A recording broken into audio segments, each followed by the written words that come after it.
ഇടതുപക്ഷ ജനാധിപത്യ മുന്നണിക്ക് മജോറിറ്റി കിട്ടുന്ന രൂപത്തിലേക്കായിരിക്കും കേരളം വിധി എഴുതാൻ പോകുന്നത്. എക്സിറ്റ് പോൾ അല്ല വലുത്, ജനവിധിയാണ് വലുത്. ആ ജനഹിതം എടുക്കുമ്പോൾ ജനഹിതം LDF അനുകൂലമായിരുന്നു. ഒരു ഭരണവിരുദ്ധ വികാരം കേരളത്തിലെങ്ങും എവിടെയും കാണാൻ കഴിഞ്ഞിരുന്നില്ല.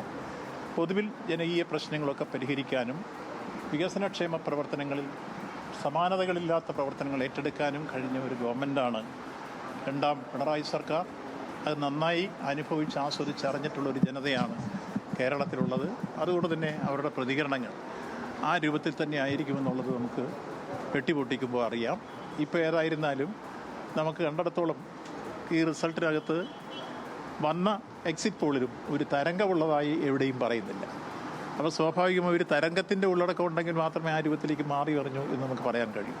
അത്തരം ഒരു സ്ഥിതി ഇല്ലെങ്കിൽ 98 MLA-മാരുണ്ടായിരുന്ന LDF-നെ സംബന്ധിച്ചോളം അതിൽ ഏതാനും ചില മണ്ഡലങ്ങളിലൊക്കെ ചില കുറവുകളൊക്കെ ഉണ്ടെങ്കിൽ പോലും ഭൂരിപക്ഷ MLA-മാരും മണ്ഡലം നന്നായി പരിഗണിച്ചവരും പരിരക്ഷിച്ചവരും നന്നായി മണ്ഡലത്തിൻ്റെ വികസന ക്ഷേമ പ്രവർത്തനങ്ങളിൽ ജനകീയ പ്രശ്നങ്ങളിൽ ഇടപെട്ടവരാണ്. അവരെല്ലാം ഒരുപോലെ ജനങ്ങൾ തൂത്തുമാറ്റും എന്നൊരു ധാരണ ആർക്കും വേണ്ട.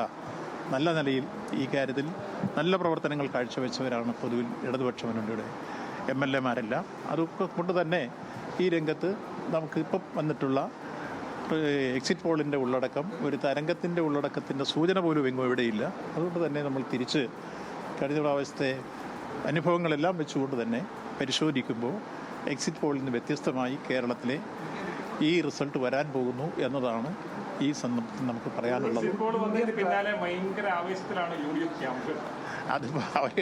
അതിനു മുമ്പ് തന്നെ എത്രയോ പോളിംഗ് ആരംഭിക്കുന്നതിന് മുമ്പേ അവർ ആവേശത്തിലാണ്. നിങ്ങൾ കണ്ടല്ലോ, യഥാർത്ഥത്തിൽ പോളിംഗ് കഴിഞ്ഞു ഈ എക്സിറ്റ് പോൾ വരുന്നതിന് മുമ്പ് മുഖ്യമന്ത്രി കസേരയ്ക്ക് വേണ്ടി എത്ര വലിയ കടിപിടിയാണ് നടക്കുന്നത്. എന്തൊരു അപമാനകരമായ സാഹചര്യമാണ്. UDF വോട്ട് ചെയ്തവർ പോലും കേരളത്തിൽ അടക്കം പറിച്ചിരുന്നു. ഞങ്ങളോട് ചില ആളുകൾ സംസാരിച്ചു, വോട്ട് ചെയ്തത് അബദ്ധമായി പോയോ എന്നിപ്പോൾ തോന്നുന്നു. കാരണം അത്രത്തോളം നമ്മൾ കണ്ടു കസേര കളി. ഒരാൾ ദേശീയ അടിസ്ഥാനത്തിൽ ഇംഗ്ലീഷ് പത്രങ്ങളിൽ പ്രത്യേകമായി തൻ്റെ പൂർവ്വകാല ചരിത്രം ഉൾപ്പെടെ അവതരിപ്പിക്കുന്നു. മറ്റു ചില ആളുകൾ ഫ്ലെക്സ് ബോർഡ് വെച്ചുകൊണ്ട് താനാണിതിന് അർഹൻ ബോധ്യപ്പെടുത്തുന്നു. മറ്റു ചില ആളുകൾ താനാണിതിനെല്ലാം അവകാശി എന്ന രൂപത്തിൽ നിൽക്കുന്നു. മറ്റു ചില ആളുകൾ ഞാനാണിതെല്ലാം ഓർഗനൈസ് ചെയ്തെന്ന് പറഞ്ഞ് നിൽക്കുന്നു. എത്ര മുഖ്യമന്ത്രിമാരാണ് കേരളത്തിൽ വരുന്നത്?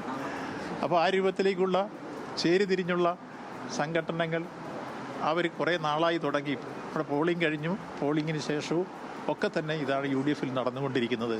അതുകൊണ്ട് അവർ പ്രകടിപ്പിക്കുന്ന ആവേശത്തിന് അവർക്ക് സ്വപ്നം കാണാനുള്ള അവകാശമുണ്ട്. അവർക്ക് സ്വപ്നം കാണുമ്പോൾ അവർ ചക്രവർത്തിയാകുന്നതിനെ കാണുന്നതാണ് നല്ലത്. മറിച്ച് മറ്റേതെങ്കിലും രാഷ്ട്രീയമായിട്ട് കാണേണ്ട കാര്യമില്ല എന്ന് തന്നെയാണ് നമുക്ക് മനസ്സിലാക്കാൻ കഴിയുന്നത്. അതുകൊണ്ട് സ്വപ്നം കാണാൻ 4-ാം തീയതി വരെ എല്ലാവർക്കും അവകാശമുണ്ട്. അവരത് കണ്ടോട്ടെ.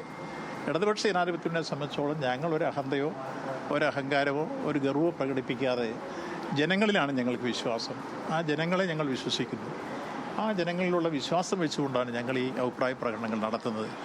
അതുകൊണ്ട് എക്സിറ്റ് പോളിനേക്കാളെല്ലാം പ്രധാനം ജനഹിതമാണ്. അവരുടെ വിധി വരട്ടെ.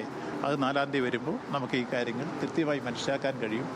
അവരുടെ മുമ്പിൽ ഏതെങ്കിലും ജനങ്ങളുടെ മുമ്പിൽ ഞാൻ എല്ലായ്പ്പോഴും പറയുന്നൊരു വാചകമുണ്ട്, ജനാധിപത്യത്തിൽ ജനങ്ങളാണ് യജമാനന്മാർ, ജനപ്രതിനിധികൾ ദാസന്മാരായിരിക്കണമെന്നാണ് ജനാധിപത്യത്തിൻ്റെ അർത്ഥപൂർണമായ സങ്കല്പം. അത് മനസ്സിലാക്കുന്നവരാണ് ഇടതുപക്ഷ ജനാധിപത്യത്തിൻ്റെ സ്ഥാനാർത്ഥികളായിരുന്നവരും നേരത്തെ MLA-മാരായിരുന്നവരും മന്ത്രിമാരായിരുന്നവരും ഒക്കെ ആ നിലവാരം പുലർത്തിക്കൊണ്ട് മുന്നോട്ട് പോയവരാണ്.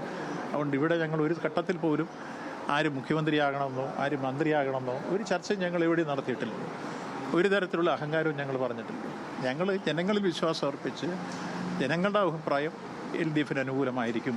അത്രത്തോളം കാര്യങ്ങൾ നടപ്പാക്കിയ ഒരു ഗവൺമെൻറ് എന്ന രൂപത്തിൽ ചെയ്ത പ്രവർത്തനങ്ങളുടെ റിസൾട്ട് ആ രൂപത്തിൽ കാണേണ്ടതാണ് എന്നുള്ള അർത്ഥത്തിലാണ് ഞങ്ങൾ സംസാരിച്ചത്. കഴിഞ്ഞ തവണ കേരള കോൺഗ്രസ് മധ്യകേരളത്തിൽ വലിയൊരു മൂവ്മെൻറ്റ് അതോടുകൂടി LDF ഉണ്ടാവുകയും ചെയ്തു.